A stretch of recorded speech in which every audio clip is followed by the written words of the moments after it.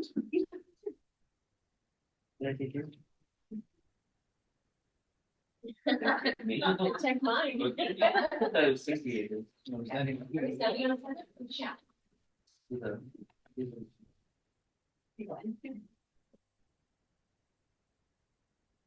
Thank you.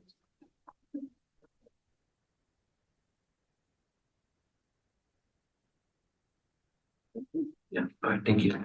So I attended the 31st Annual Evening of Excellence, or hosted by Tri-Cities ROP, which Mr. President, Dr. Marina was there as well on May 13th, and students from El Rancho and Salazar High School were recognized for their exceptional work.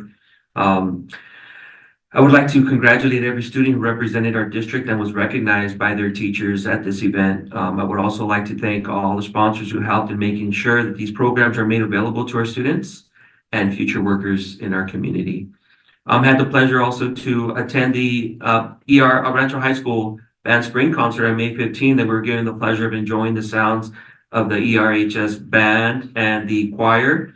The performance was top level and from beginning to end. And I would like to special shout out to the jazz band who recently competed in a local competition throughout the for high schools. And our jazz band took first place. So congratulations to them. They're all doing amazing work there. And I told them the jazz band, they're ready to record and gig. And there's just a freshman, I forget his name, but he's on the guitar and he strums. That guy does. He did an awesome job. I was really proud of him. I want to commend Mr. Rush for his hard work and efforts.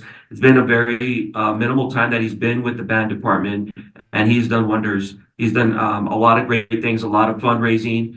This past Sunday, they did fundraising. And I know there's a concert tonight, and I believe, another performance tomorrow. Doing great things. So 100% support for him.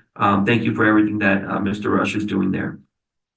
I'd also like to congratulate the juniors, as was mentioned, Powder Puff team for coming out and winning the Powder Puff football game versus the seniors 6-0. It was a great game. Both sides performed very well. It was very exciting, very good to see. I know in the future we do have plans to bring flag football, ladies flag football, and I'm super excited that that's going to happen. I can't wait to see them. I enjoy seeing them out on the field. They're doing a great job.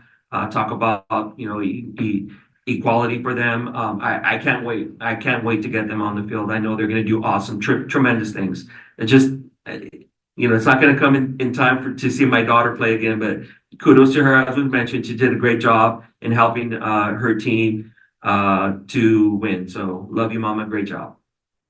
I want to congratulate all the staff and administration that was recognized for their years of service at El Rancho Unified School District, as was mentioned.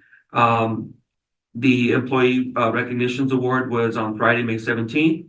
Seeing the number of teachers, workers, and administrative with the longevity in our district, it only helps point out the tremendous efforts that they put in and day out for our students at every level. So I'm honored to have been taught by some of the teachers that were there, or personnel that were there, and by someone in our family, which is my sister, which she has, I want to say 30, this is her 31st year in the district. So thank you for all you do in our community. You're all appreciated and you all have my respect. And thank you to the HR department for hosting it or putting it together. You did an excellent job, excellent job. I attended the resource fair this past Saturday, stopped by to speak to all the representatives at each booth. There was a variety of information given about our schools, helping the community, the resources that our families can use.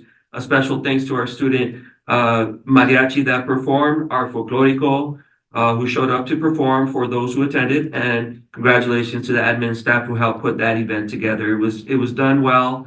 There was a great show up. A lot of prizes were given out. There was bicycles. There was mountain bike for his and hers, and gift card Starbucks. So there was a lot of participation. I think I would only recommend that in the text that we get as parents to include the people that are going to be at the booths, and maybe a link or a QR code that kind of the parents can click on and maybe get more information there, because there's a new math teaching speaking of math, right, and how much you love it. Right by Chuck E. Cheese that they just recently opened up. I would have loved to have, shouted them out a bit more and show support, especially for our kids that do need the math. I would have loved to maybe have either a link or a QR code so parents get more informed and not necessarily for those that can't make it to those type of events. Nonetheless, the event was awesome. CSEA week, so thank you to all our CSEA hard workers. My wife included in that. Sometimes, the CSEA employees are the ones that, they just, sometimes it's just to stop and say, are you okay? To a student. And the ones that are out there during recess, the ones that are out there in the offices, the ones that are out there really concerned about our kids. And that a lot of it goes unnoticed. So thank you to our CSEA workers. Band event tomorrow, I mentioned. Memorial Day event on Monday. The city of Pico Rivera is having their event on mines. So in respect to those who fought bravely and served our country, if we can, along with those that we will work in our district, I'd like to request that we close in their memory as well. That's all I have. Thank you. Thank you, Mr. Contreras. Mr. LaFarga? Thank you. I want to start off by just thanking Dr. Villegas for your leadership, and your comments earlier really struck a chord with me in regards to what really is great and positive and that's happening in our district. So thank you for elevating that work, and same for Ms. Padilla. Really appreciate that. Also want to thank Lil and Ms. Serrano for your heartfelt comments earlier right now. And thank you for your partnership and with us as a board and with the district leadership. It means a lot. And Ms. Serrano, I apologize, I did not see the email, but if I can still join you for the celebration tomorrow, I will be there. Is that all right? Yes. All right, I won't get kicked out. No. All right. Thank you. Registration closed May 17th, I know. I think one of the things that I just want to share in context of being in community with all our staff last week at the celebration and the recognitions and just the energy, the positivity, and being able to just celebrate in community with everyone was really special for me. And that carried over into the community resource fair, right? And being in community with everybody in the district and the city, and all the resources that were provided and offered up. Visiting every booth and talking to our schools that were there. It was just very positive environment, and yes, the students, performers, the energy. Connecting with folks at a different level was just great. So it was really, really great to be in community with everyone. I do want to give Dora a big thank you for coordinating on her team to get that done. And so just a great event. I'm looking forward to the graduations that are coming up, and I know the school year is ending, and everybody's kind of probably limping towards the finish line in some ways, and that's so understandable. But thank you for your hard work and leading us through this final steps in our school year. I was able to attend our track and field banquet, big celebration last Saturday. Close to 200, track athletes and their parents. Great to celebrate their accomplishments and where everybody has achieved another level of great success. And in track, everything is just about moving your personal time forward. And there was a lot of our student athletes and a lot of them with great grades as well that got recognized. And so wanted to just thank our students for their hard work and commitment in that regard. Want to also just close with wishing everybody a thoughtful Memorial Day, and hopefully attend the city's services that they'll be providing at Smith Park, with the traveling memorial for the Vietnam Memorial as well. And thank you everyone for your service that have served our country. All right, one more personal privilege, because I told my kids I would do this. So back to the track analogy, right? The baton has been passed. My son Joaquin has finished his track career. He said he's done. He's not going to run anymore. Makes me sad, but that's okay. But he's passed on the baton to his little sister in 9th grade, Vianney, Juviani got the Rookie of the Year in track. And I'm coming in, the first time ever running, and I was so proud of her. And Joaquin broke the 800 2-minute mark. Yeah, absolutely. So, thank you for indulging me. Yeah, right. I love that, proud dad moments. Dr. Marino?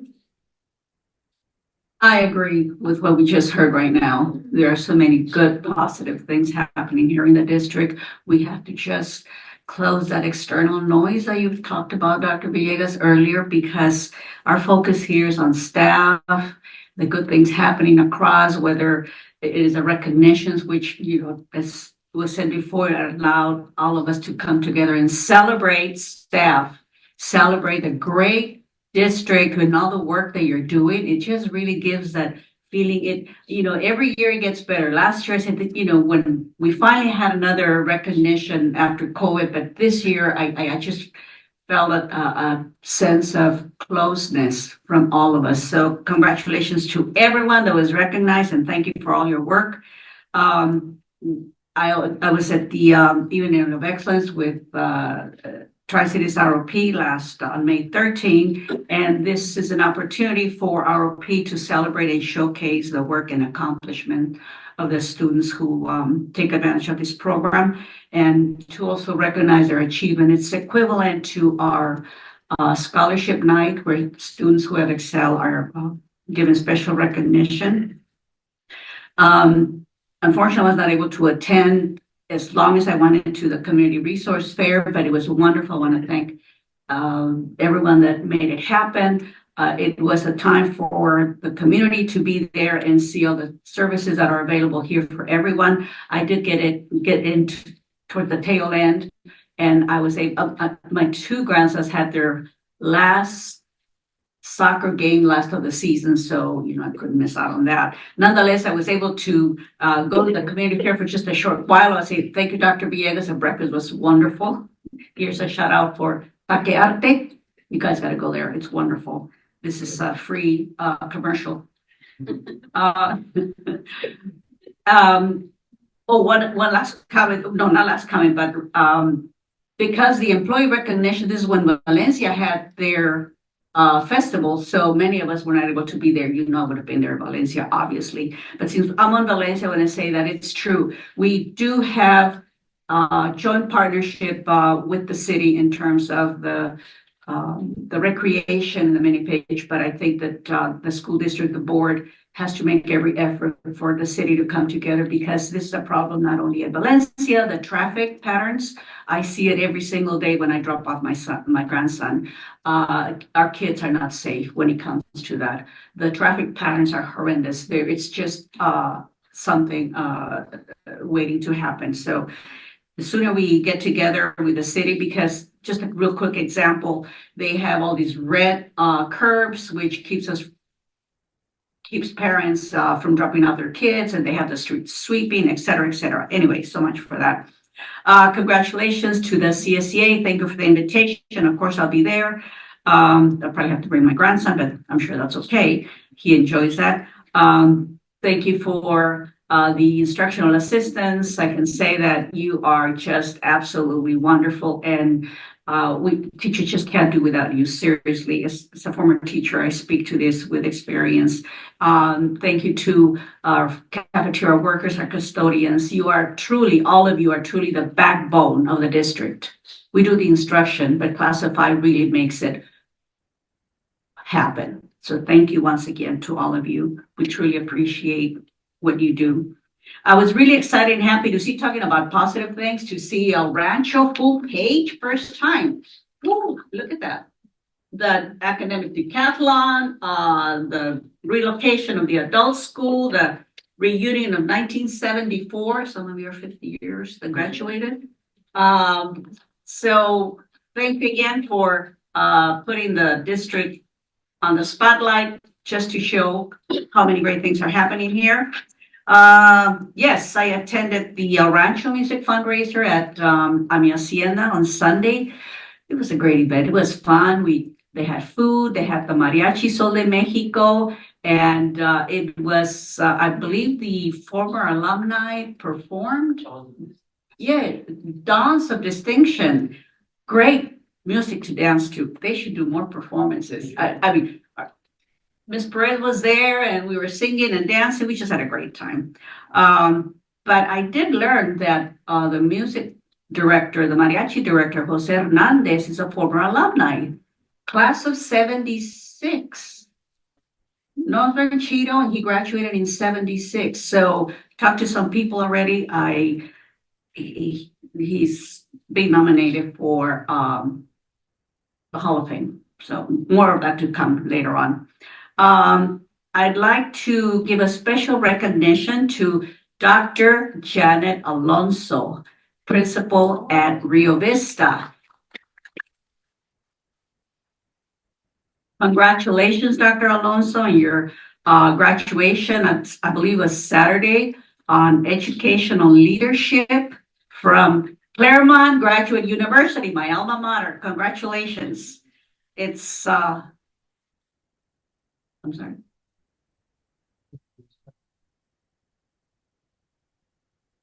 It might be a program in coordination with Claremont, could be, I believe. Okay. Nonetheless, she received her doctoral degree. Congratulations. Finally, I want to wish everyone a very restful Memorial weekend, and let's honor and remember those that have given their lives for our freedom. Thank you. Sorry.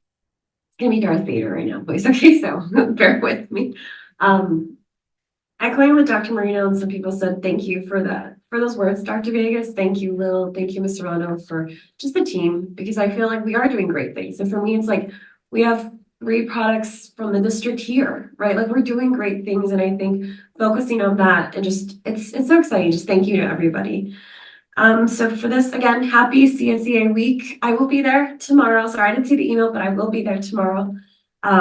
A huge, like Dr. Marino said, you guys are the backbone, the foundation for teachers just to come in and just do their work. Everything from the janitor to cafeteria worker, instructional aide. My mom's a special education aide, and I'm celebrating her. She's doing 25 years in that classroom, and she always talks about how much work it is. So I was a teacher, and I'm like, oh my God, it's just the work, the patience. Thank you so much for everything you all do. I want to again thank the HR committee. They were amazing with the employee dinner from everything. It was just, the food was great. The details were great. It was so organized. Like, thank you so much to Mr. Matthews and his team for just a great event. I couldn't attend the research fair, as you can tell. I wasn't feeling very well, but I just want to thank Dora and her team. I know I was so bummed because I was an event that she had been talking about for over 2 years. I think we didn't have it, or more than years. We hadn't done it in a while. And so I'm really bummed that I couldn't go, but I did hear great things, and I'm excited that we're doing that for our community. Just an announcement for my board members and for superintendent, we're canceling the WASDA Spring Social. We're going to postpone for the fall. So just please, now you have a free evening, but we will be postponing that for the fall. And then just what Dr. Marino said, the Dance of Distinction, I want to give a huge shout out to Frank Cano. It just, for me, I was in band, and so to me, to see alums still playing their instruments, giving back to their community, to know that Mr. Jose Hernandez was an alum, like he was in the Rancho band. And to me, they're an example that you don't need a title, right? They don't need to be on the board. They saw a need. They saw that the band needed, whether it's instruments or facility or funding, and they did something about it. They came together and they did something. And I think that speaks echoes about our community. That speaks echoes about them. So I would, and I'll request it after the board meeting, that we recognize them. They raise a lot of money. They're continuously doing events just to push for that love and passion of music. And it reminded me what I loved about band and just my experience. And so a huge shout out to Mr. Gano and his team, to Mr. Hernandez. It was a beautiful event. And it was so cool to see all the alums from our Rancho from the 60s, the 70s, the 80s. We need more of my generation. I'm like, we got to do something. But it was so awesome to see a community coming together to help our students. And to me, that's who we are. And I really want to be part of that. And I want to make sure we do more of that. And then just, to end, and we'll do the moment of silence. Have a great Memorial Day weekend. I'm hoping to attend the city event. And then just thank you for all those who, sorry for my voice, it's really bad. But thank you for all of those who have served, and thank you again for everything. We'll move on to. I just want to correct what I said. It's true. Dr. Alonso graduated from Cal State Fullerton. Oh, okay. Sorry. And congratulations, Dr. Alonso. All right, we're moving on to item 15, information items. Item A, presentation, strategic plan, new district vision, mission, and graduate profile. Dr. Yes.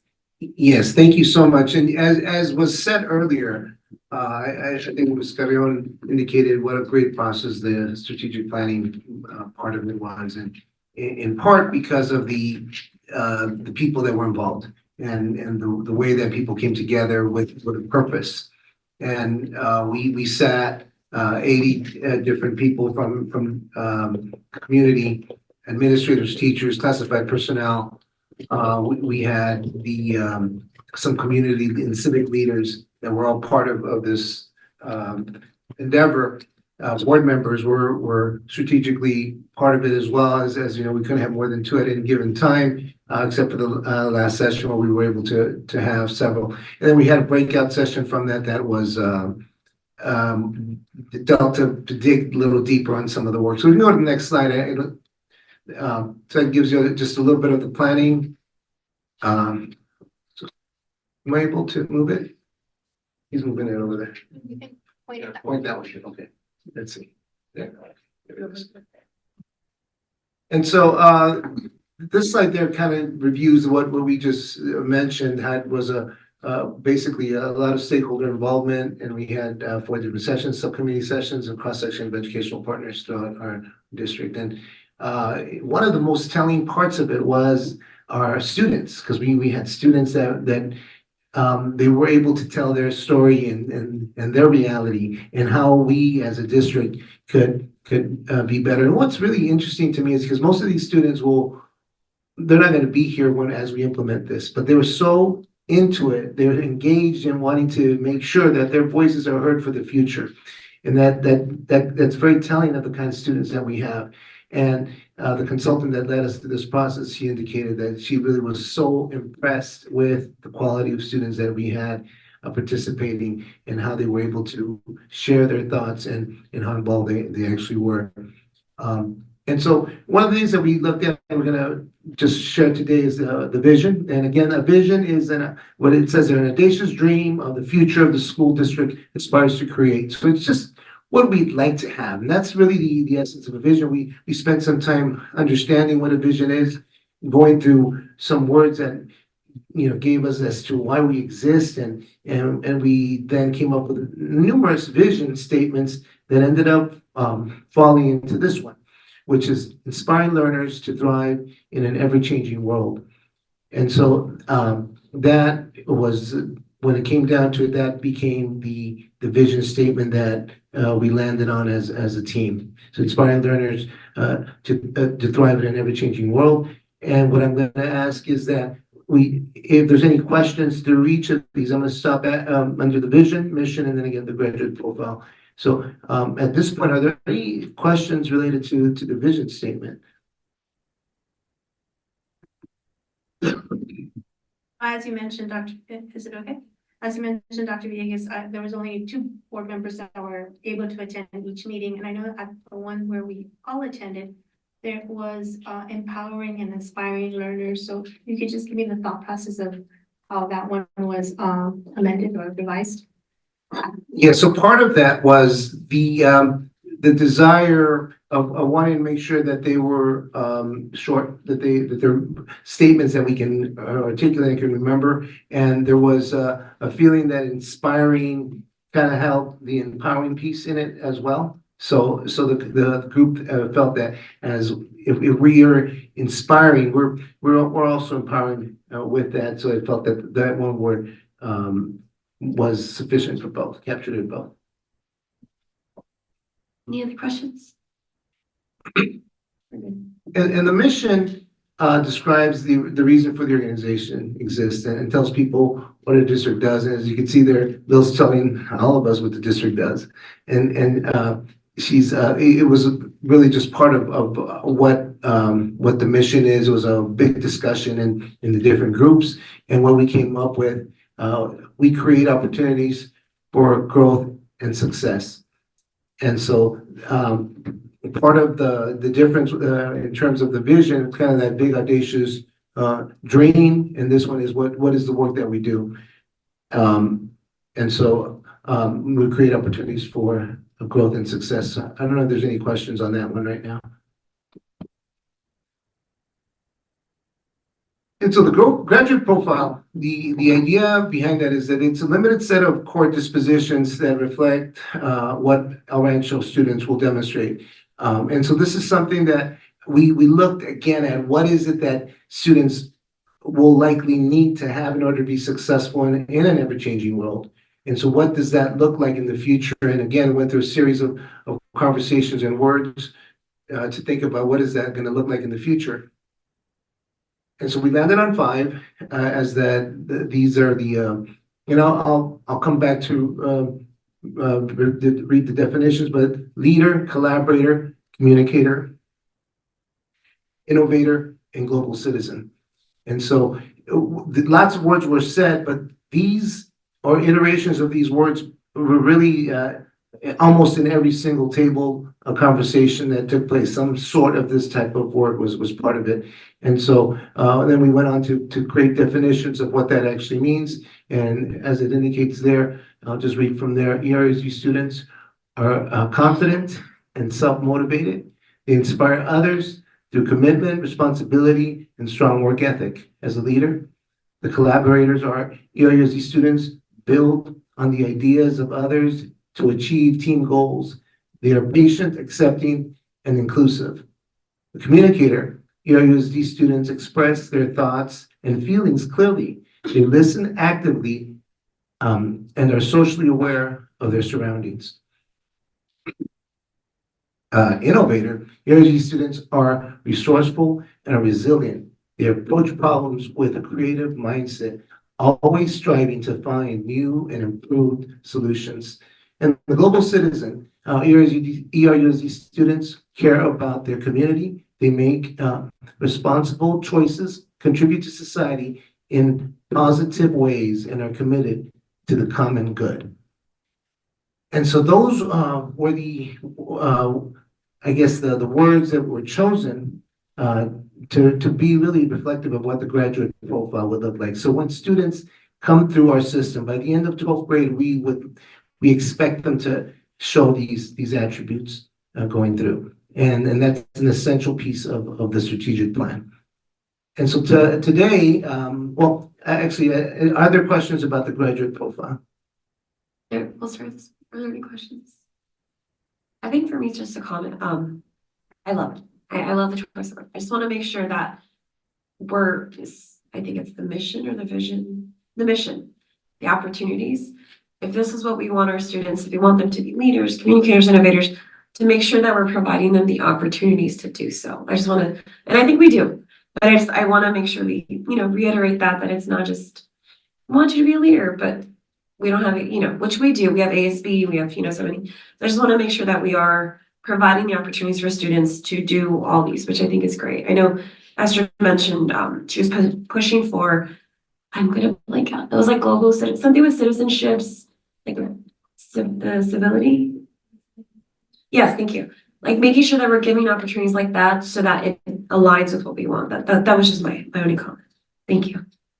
Yeah, and those were certainly parts of the conversation in terms of the civic engagement. I think that global citizen kind of captured that, and it looked at it not only from the local perspective, but even from a larger perspective. And I think that I'm going to just latch onto what you said.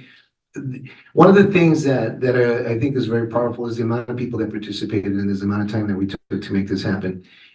And that means there's a lot of people who hopefully are buying into this idea of this is our mission, this is our mission, these are our graduate profile.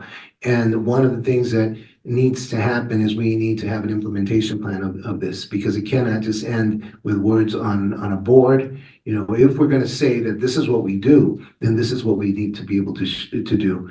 So one of the things that we have moving forward, if the board approves this later today, I will be sharing this with our principals, who have been part of the process in many cases, and in some cases in all of the different sessions that we had, so that we can start talking about what does that look like, and how do we make sure that we start living this mission, and that we dream big with the vision, and that we start looking at what does it look like to be an innovator and a collaborator, and all of those words that make who we are. But what we're hoping is that we will all know it because it's short, it's concise, and it's to the point. I think it's a really big deal to be at this point, because we're in essence redefining ourselves as a district. And I want to commend all that work behind that. And, you know, you mentioned it was a lot of us, a lot of voices in this process, but to get to this point, for me, it's a really big deal. So just excited that we can use this as a launching pad to do everything else that we need to do to get there, right? Because you can articulate it, great, but what are you doing to support it? And I do echo those sentiments, but just you know, it should be a big pat on the back for the district to get to this point, because not every organization can do this in this amount of time and do it well and create alignment and energy behind it. So just excited to see what's next. I mean, yeah, I echo those sentiments exactly. I think that this process was very authentic because it had every educational partner, and especially our students, that they played a big part of it, and just really owning it. And then I'm happy that you're saying, and now let's live it. So very excited about this as well. I just want to say thank you, Dr. Villegas, and to Cabinet as well for all the hard work that you've put into it. Thank you. Well, it was certainly a privilege to be part of the collaboration in developing the strategic plan, the mission and the vision. It was a long process, especially for those coordinating it. But Dr. Lovely, as was mentioned earlier, just did a wonderful job. She really pulled the teams together, and even though we had differences of opinion and we all wanted to see our input captured, nonetheless, she was able to help us, work with us to reach consensus. I have participated in many strategic plannings, and I have always asked that it be an organic strategic plan, that is not going to be something that's going to put on the shelf and no one can recall what the mission or vision were. I believe we have achieved that simply because of the new process, where it is very short. It is not very wordy, and so it captures the essence of who we are and where we want to go. In this district, I believe I have participated in 2 strategic plans, plan development, and this is really the first one where I see true input from all sources, and more importantly, that the students' voice was heard. It was just very just seeing them really come out and make sure that they were heard. That's really important. So I think we're off to a great start, and we'll just continue working, all of us, and thanks to everyone that provided input. Sound like a broken record, but yes, definitely. Thank you to Superintendent Vegas, to the staff, everybody that helped put this together to help make it possible. Dr. Lovely was very implemental in leading us, as Dr. Moreno said, leading us through the process. With her experience, we were able to really focus on what needed to be done within the district. Most importantly, and I was very amazed. I don't know how the students were picked, or if they were just invited and students showed up, but the students that were there, the participation, the interest that they took, this really speaks wonders of the district itself, but of the type of students that we're putting through our school district. They did an excellent job, and this work shouts work that they did, the work that they were involved in. And I'm very proud of that. If I can only add to, please, and I know it will be, to make sure that our mission and our vision is posted in every school, and that we repeat it and we are able to see it every day as we walk through the halls. And when I mean we, our staff, our administration, our students, so that we can be remembered every day of the reason why we're here, and the reason being for our students. So thank you very much. Thank you. Oh, sorry. Can I just make a comment? Sorry, Dr. Reed. Echoing what they said, I think it's the model for what we need to do moving forward, right? It was, when you went to the sessions, it was so focused. Dr. Lovely, yourself, everyone, you knew what you were going for, and you knew what the game plan was, and you knew, we got out of it. And so I think for me, that was a great example of what we, continue to do. The other thing is I love the opportunity the students, the input that they gave. I'm curious if we have some type of continuous opportunities for them to engage with the strategic plan. I know some of them were seniors, some of them were juniors, some of them were sophomores. Like if we somehow, with the implementation plan, like maybe we can even involve the ASB students at the elementary level, like somehow where they're still plugged in, so that it's a living document that we're breathing in, that we're embracing, but involving the students maybe once a year. I don't know. I'm just throwing ideas so that we continuously get their voices. So how do we do this here? Do you feel like we've created opportunities for leaders, just to kind of involve them? That would be my only ask if possible. That's all. Those are great ideas, and I think as it says here with some of the next steps, the board proves it. There'll be a development of an implementation plan, and I think those are some great things to do. We want to move forward further with the core values and belief statements. That's one of the things that we could do at a follow-up kind of retreat that with the board.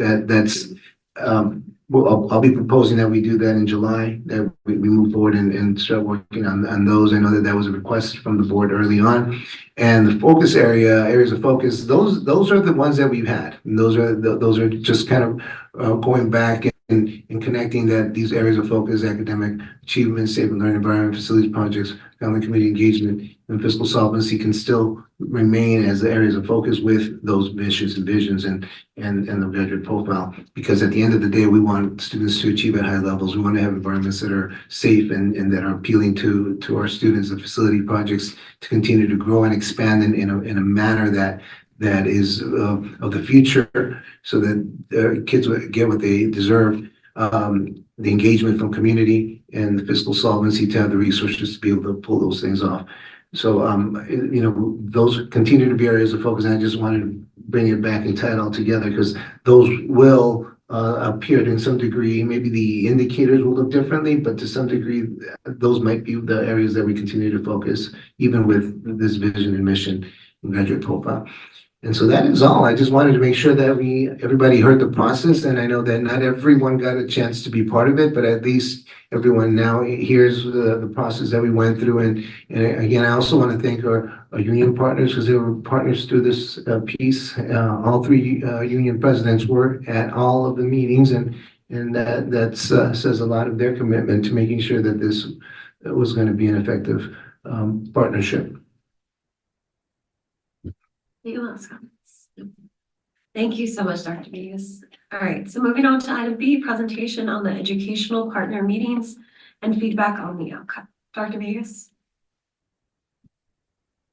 And so we have our Ed Services Department that's going to be giving us a bit of a summary of the LCAP. As you know, every 3 years it is rewritten, and they have actually done very exhaustive work to be able to also pull from community and through surveys, through conversations, through multiple meetings, to be able to hear the needs of all of what's the perceived needs for our district, and what are some of the goals and some of the actions that we move forward. So let me turn that over to our Ed Services team.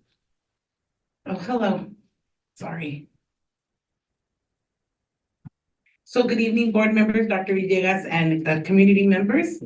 We're glad we're here this evening to present to you some feedback on our educational partner meetings and the feedback we've received from them. Thank you. So we want to share with you the 3 meetings that we've had that were scheduled March 18th, April 4th, and April 15th. During our March 18th meeting, we broke up into 3 groups to review the LCAP data and identify the needs. Staff, teachers, students, and families were involved in the data review, and insights from the meeting were also used to write the new LCAP. At our second meeting on April 4th, we discussed what increased and improved services our unduplicated students would need. And at our last meeting, our educational partners provided the feedback on the goals and to prioritize the actions we need to meet the goals. I'd like to highlight what increased and improved services we explored for our English learners, foster youth, and low-income students. As you can see from our English learners, they focus a lot on consistent progress monitoring for our ELDs, the EL substitute teacher support, and additional support staff. When you look at our foster youth, we look at our behavior technicians, information resources and processes for administrators, and our low-income students was to provide access to learning spaces before and after school and mentoring programs. Through the input that we received from the meetings, we also developed the following goals. Did you move it? I'm sorry. So we also received the feedback from the goals. For our goal 1, the feedback, they really wanted the GREAT program, and that's where they received support and mentoring. Also our BTs and SSOs, and they wanted to talk about how we can support our students with our teachers with more professional development. And safety training was also a very important thing that came up throughout the meeting. For our second goal, we talked about supporting our teachers so that they could get their BCLAT, RTI, response to intervention, and supports that our students need, as well as social workers to support our students at both the elementary and middle schools. For our third goal, we talked about UDL training, college tutors, and the support to teachers and students need in the classroom. While at our fourth goal, we talked about EL interventions, again, BCLAT teachers, and what we could do to target our EL students. We were able to update our goals and create 5 goals. Our first goal continues to focus on the condition of learning, which states all students will receive standard aligned instruction and courses from highly qualified teachers in safe, clean, and welcoming facilities. Goal 2 also focuses, as it did last year, on engagement, and it states El Rancho Unified School District will create an inclusive environment that fosters a feeling of safety and belonging among all students, parents, and staff. Goal 3 is our pupil outcome goal, and it states ERUSD will provide an effective instructional program to advance independence and establish academic preparedness that equips students to graduate college and career ready. And then our fourth and fifth goals, our fourth goal is for English learners that we need to focus on. We're deciding to be able to isolate this goal to meet their needs.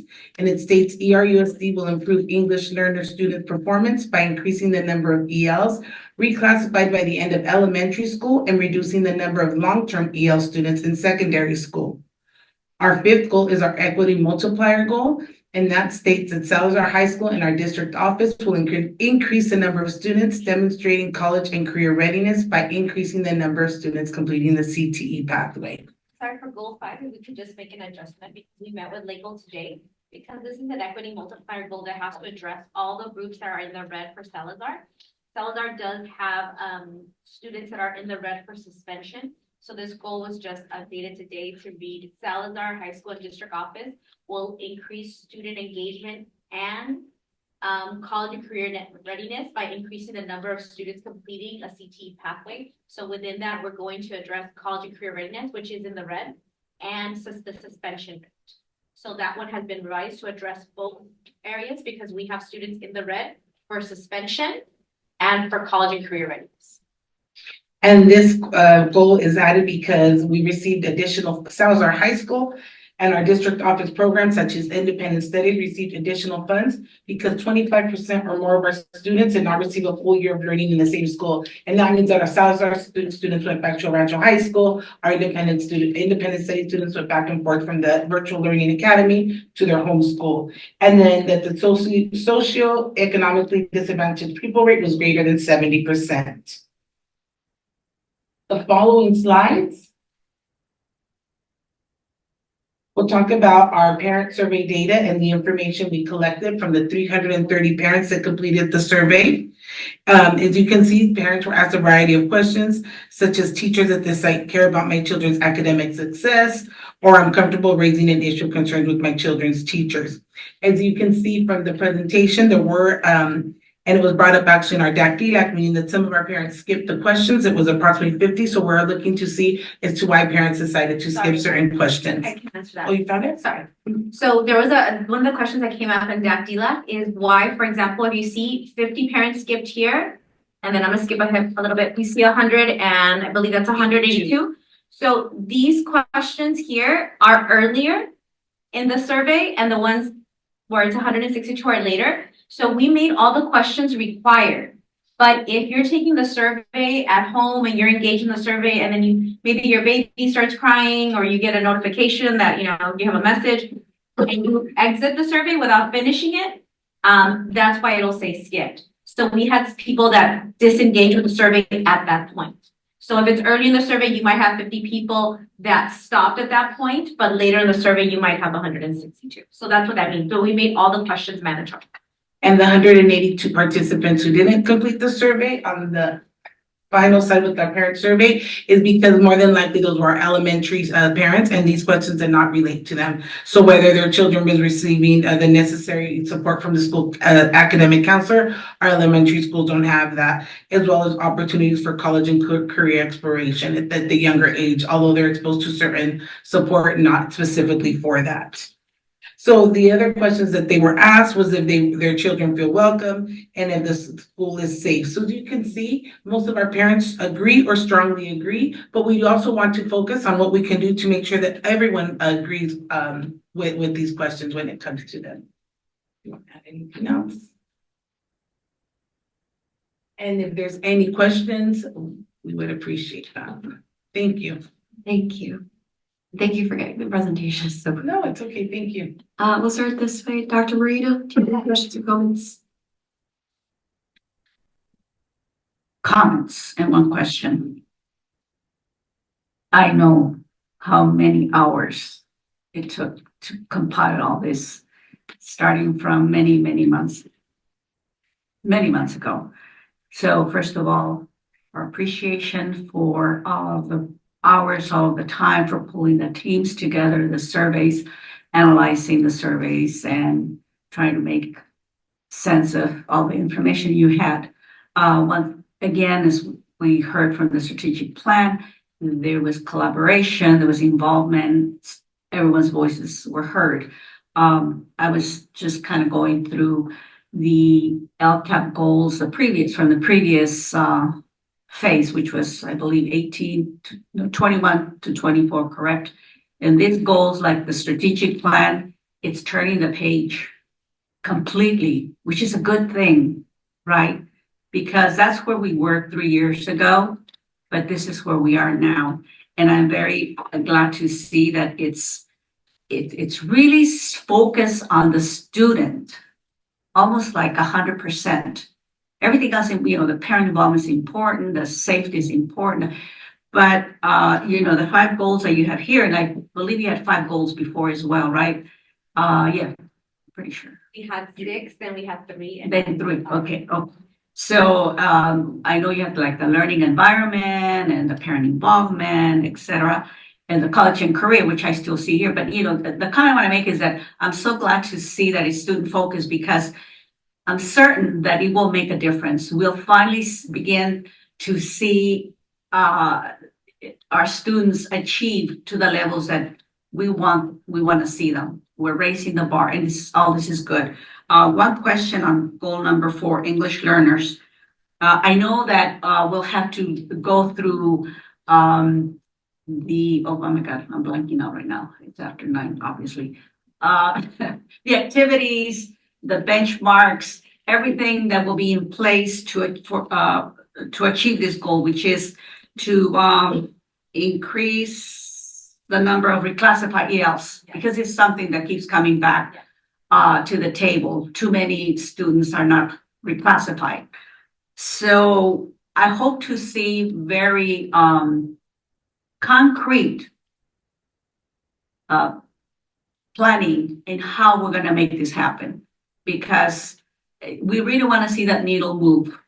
And that's why we were purposeful in having a goal specifically, because previously we had goals targeting kind of broad goals. Mhm. So one of the things we want to be strategic about is having a goal that was specific to ELs and having the actions within that and the metrics disaggregated specifically for ELs. Mhm. So we wanted to make sure that all the school sites had a goal that they had to address Mhm. that was targeting like.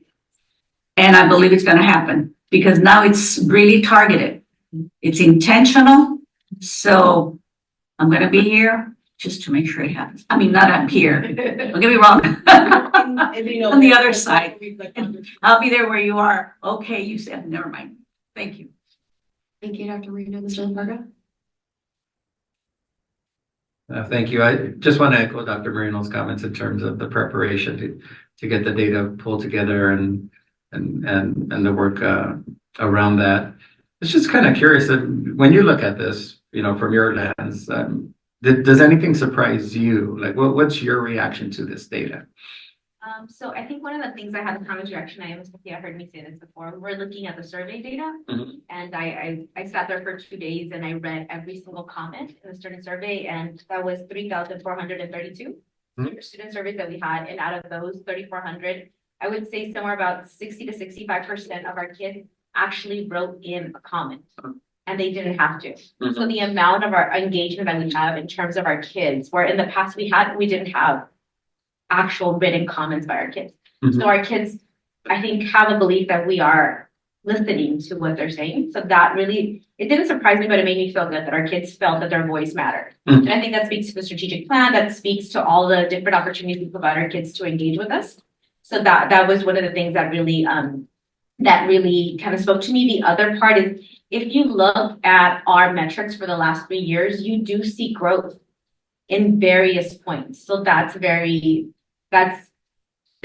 heartening to see that a lot of the actions we have had have produced results. So I'm very hopeful, like Dr. Marino is saying, that if we are very direct in our actions and we put very focused goals, that we will see growth. And you answered my next question in terms of the progress. So well done. Really appreciate the presentation. Thank you. I wanted to add that sometimes when I read some of the comments or the feedback we receive, I can't help but sometimes take it personally and say, but we did this, but we did that. Yeah. How about this? Sure. But it also gives us time to reflect as educators and in our roles on what we can do to communicate with our partners more effectively and listen to their feedback so we can continue to improve not only as a department, but as a district and eventually our schools. So I think it gives us a lot of time to grow and do what's right for our students. Absolutely. I think responding to the feedback is what counts, right? And so it sounds like that's the direction that we'll respond to. So thank you. Thank you. Mr. Contreras? Thank you for the presentation. First of all, on the comment on the students responding by hand, I think it's the student nowadays, their voice they want to be heard, obviously, whether it be through frustration or gratitude. They want to be heard, and hopefully most of them were positive remarks, but we also have to be conscious of those that they're either upset, they want to see change, they want to make a difference and listen to their needs and wants also. And the goals that the 5 goals that are set, I know we've already have plans implemented that I'm thinking even with Salazar, the staff that's over there is doing amazing things over there, and I just want to compliment them. And I know just reading all 5 goals, it's like there's already motion in each one of those goals, and I'm excited to see the data as it comes out. That was one of the big things we asked the kids is what are some, or in the staff, not just the kids, but our teachers, our administrators, what are some things that we're doing that you want us to continue doing? And so they spoke about a lot of things that are happening already. Like they said, the wellness center at El Rancho or Rivera, can you keep those going? Can you add more? Can we get those at all the school sites? And that's one of the actions we're putting in, is how do we do that for every school site? That's one of the one things that keeps on being mentioned, the wellness center. My daughter herself loves going there, and she brags and boasts about the wellness center at El Rancho High School, but also take advantage of programs just like our after school program, our Boys and Girls Club. I don't think is being shouted enough. There's a lot of opportunity there for our students to take advantage of there and help them, whether it be social emotional learning or help. or help just to be somewhere to go to after school, because they have nowhere else to go to. There's free lunches given out there, food, activities. Every time I go, it's just something new, and I really love it. So, we have to shout out those type of programs that are made available, not only in our district, but then within our city as well. And the Boys and Girls Club, I think we need to maybe focus a little bit more and really shout that out. But thank you so much for the presentation. Mrs. Lee? Piggyback on what Vice President Contreras was saying, Boys and Girls Clubs and the Prep Club, because both of them are doing an amazing, both groups. I'm so happy that we have two places for our students to go.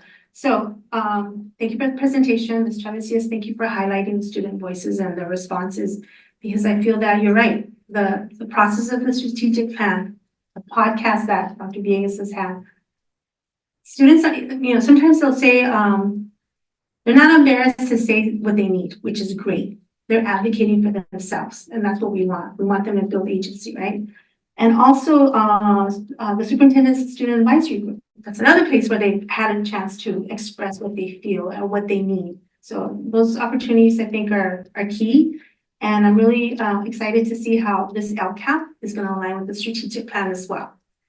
Excited to see that.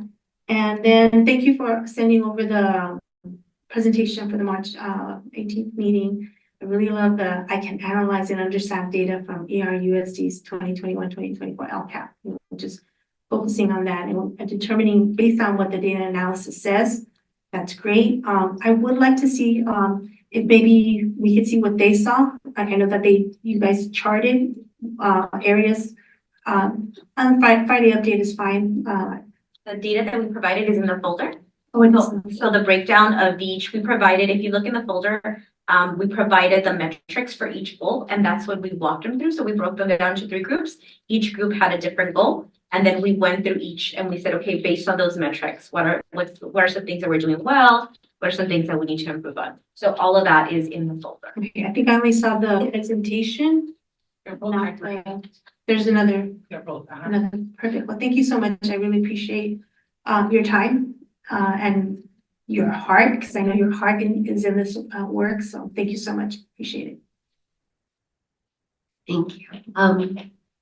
Echo, I know it's a lot of hard work, so it's a lot of hours, and thank you for getting the presentation done so quickly. So thank you for, just giving us update, right? Like where we are right now. I think I do agree, concur. It's a lot more clear than the last LCAP. Like it's so focused, and that's why I was saying I love that. Like I feel like when we really focus, when you get to we're just doing this, I don't know, these 5 things. I feel like we're going to be more effective. So that I love that piece. The focus on the ELL learners, the focus on cells are specifically, like just how clear they are. To me, I'm like, yes, we're getting there. I also love the focus back to RTI. When I talked to a lot of principals doing some classroom visits, teachers talked about they miss RTI. They said that was working so well. Excuse me, the data showed that RTI worked really well. So bringing that back to the district, I'm excited for that. I think echoing what Mr. Contreras was saying, I was seeing that they wanted field trips, right? I know the prep program and the Boys and Girls Club do field trips. They want learning spaces. I know in Whittier, maybe that's a possibility. Boys and Girls Club have a morning space for students to go to drop them off.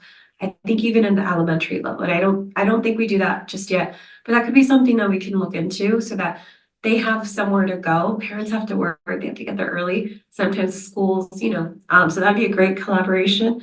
And then the other thing would be, I saw that the tutoring for the low income students, increased collaboration between after school and teachers.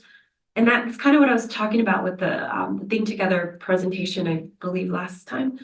I think college tutors are great, but I think whatever program those teachers are currently using, so we used iReady for math, have the students complete some activities, with their tutors, because college tutor there's, I don't know, 20 plus students for I don't know what the ratio is, but sometimes they don't have enough time. But if the student is working on one assigned online, activity, I feel like the teachers will be able to see that collaboration. There's a little bit more, okay, I need them to do, I don't know, assignment 1 through 5 today or something, so, and that's just an idea. You don't have to go with it, but just to somehow we can use the online, whatever tool that we're already using, use it. If it's tutor.com, whatever it is, so that they can, take advantage of it. And then my only last, I think that was all. Thank you again. I love that it's focused. I'm excited, and we'll get ready for student next time. Thank you. Thank you.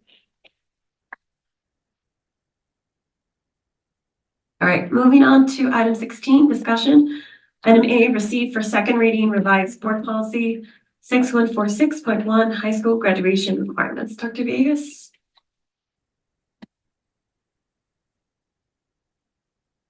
And so, this is the second reading, and so really, in terms of, I don't know if there's any other questions that we may need, related to this particular item. Do you have any questions or comments?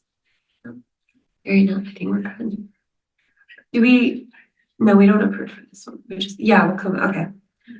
All right, moving on to item 17, consent agenda. Before we get started, are there any items to pull, board members? Okay. I have one. 17E 4-3 B as in boy. Any others? I'm gonna pull 17D as in dog 1. And then can I get a motion to approve the agenda as amended? Moved by Mr. Lafarga, seconded by Mr. Contreras. All in favor say aye. Aye. Any opposed? Okay. So we'll start just alphabetically. We'll start with 17D as in dog 1. It's the donation with the approved donation agreement with the United States Soccer Foundation to award a grant to Rancho Unified School District for the mini pitch installation at Rio Vista Elementary School. Can I get a motion? Second. So moved by Mr. Contreras, second by Dr. Marino.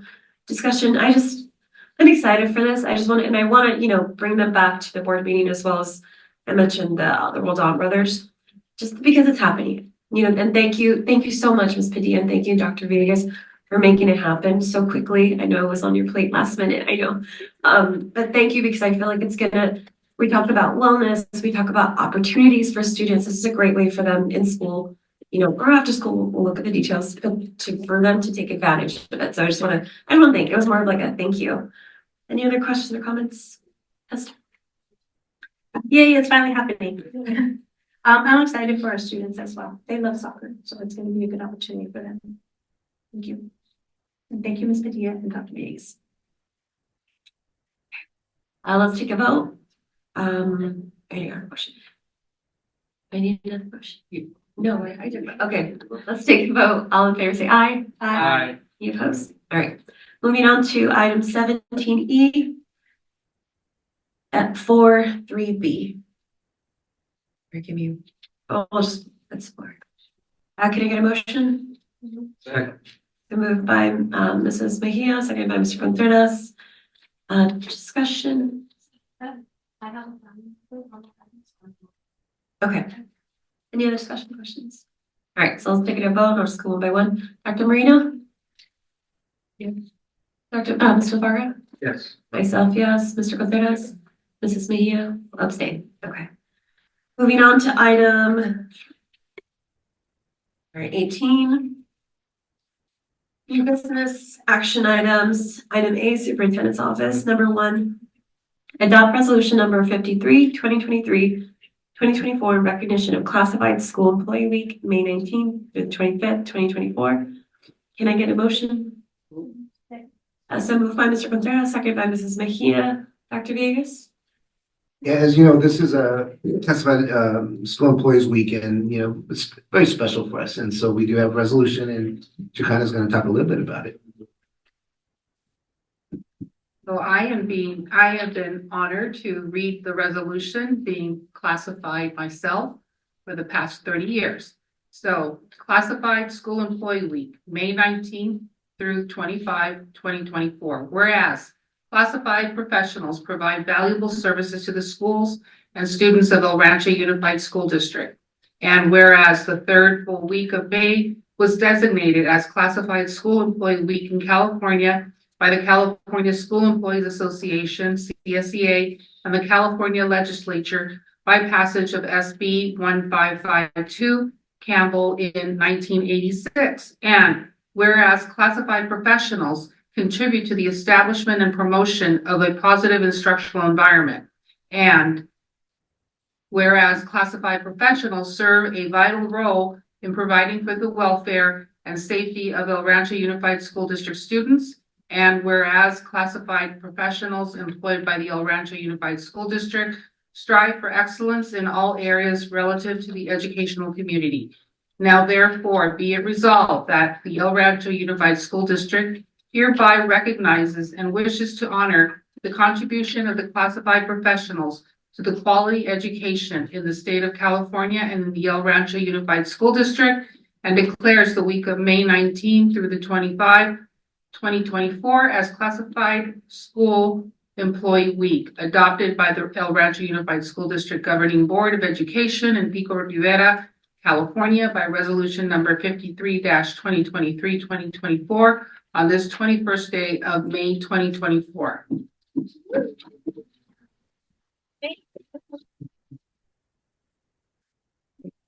Any comments?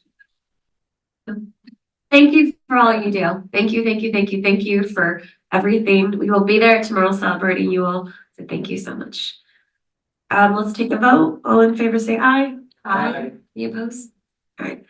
Moving on to item 2, adopt resolution number 54, 2023-2024, supporting Assembly Bill 247, AB 247. Can I get a motion? So moved by Mr. Cotera, seconded by Mrs. Mejia. Discussion, or sorry, Dr. Diaz, do you have? Yeah, all I was gonna say was that Mia mentioned us being in front of the curve on a lot of these things, and so this is one of those purposes where we have a resolution supporting this assembly bill that really supports the work that we're needing here in our rancho and moving forward with facilities and the different things that we need in our district. And he's gonna actually read the resolution. I was going to say something about the resolution. So I do want to say that El Rancho Unified School District is passing a resolution to support Assembly Bill 247, which is the Transitional Kindergarten through Community College Public Education Facilities Bond Act of 2024. This bill offers vital funding for much needed construction and modernization projects. It would authorize the issuance of state general obligation bonds to provide funding to improve facilities that can contribute to a more positive learning environment, upgrade aging buildings to address potential safety hazards, and modernize schools that can become community hubs, fostering pride and investment in our local educational system. For these reasons, El Rancho Unified School District supports AB 247.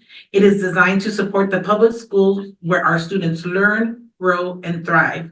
We know that the better our students' educational environments, the stronger our communities are. Flourishing school districts benefit everyone, and it is why ERUSD believes in the value of AB 247. Thank you. Any questions or comments, Ms. Mejia? Yes, I have a recommendation, and I'm hoping that we can do it on this one. If we could add all the board members' names so we can all sign the resolution, I think it's important to see that it is a governance team that is signing it. I don't mind just putting my name at the bottom going forward. I think that it'd be a good showing. It'd be showing that we're a united governance team. And I know it's the formal the way that we do it, just the clerk and the president, but if we can include all the names, I think that'd be great. If there's concurrence. Yeah. You want to signatures? Can I say something? Yeah, of course.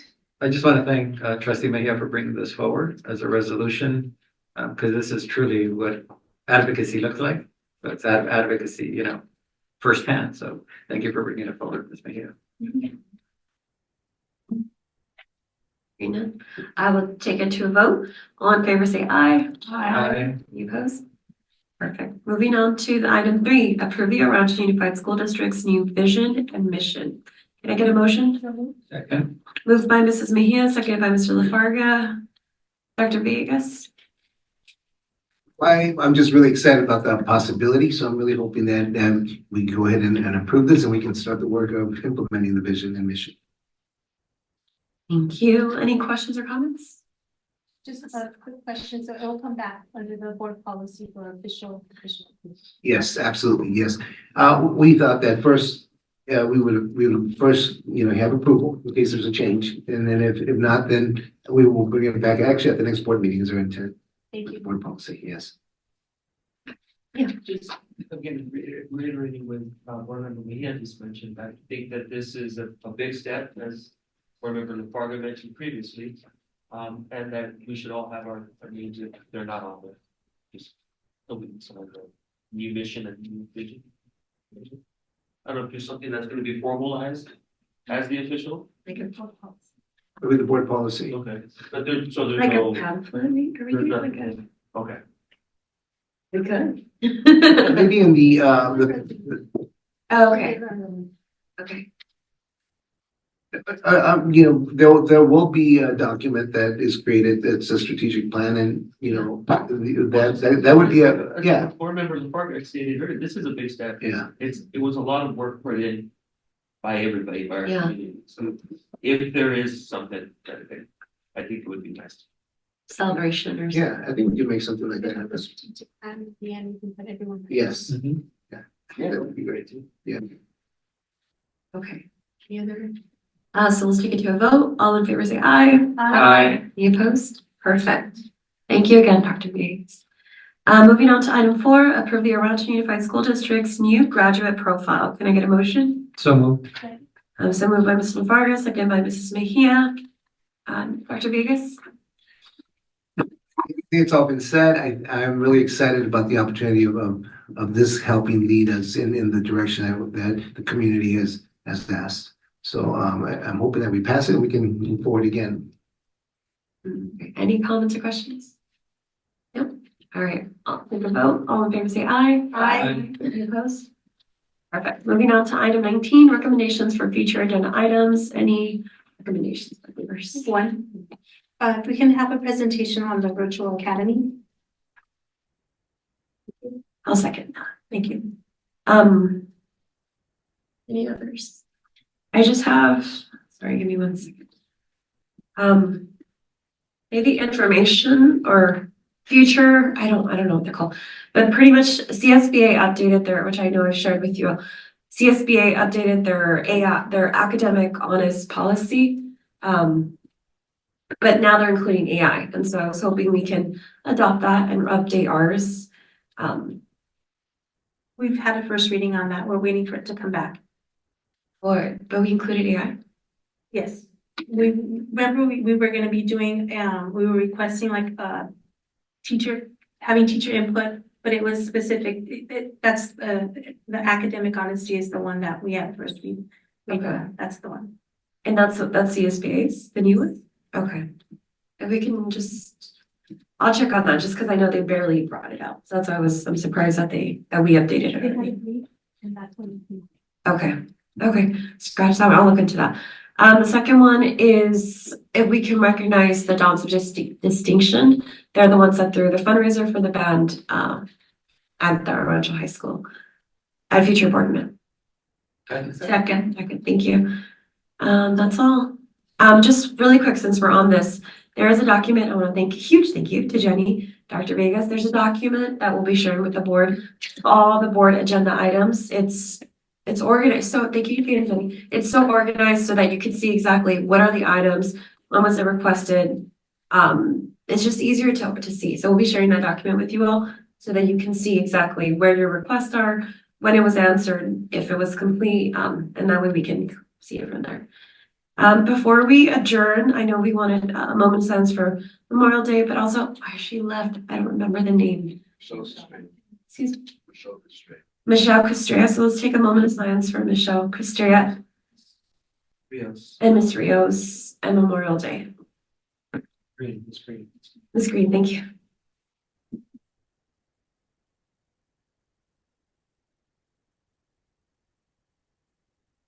Okay, thank you. So moving on to item 20, adjourn the regular board meeting of May 21st, 2024. Can I get a motion? So moved by Mr. Contreras, seconded by Mrs. Mejia. All in favor say aye. Aye. Have a good night. Thank you so much. We'll see you in 2 weeks.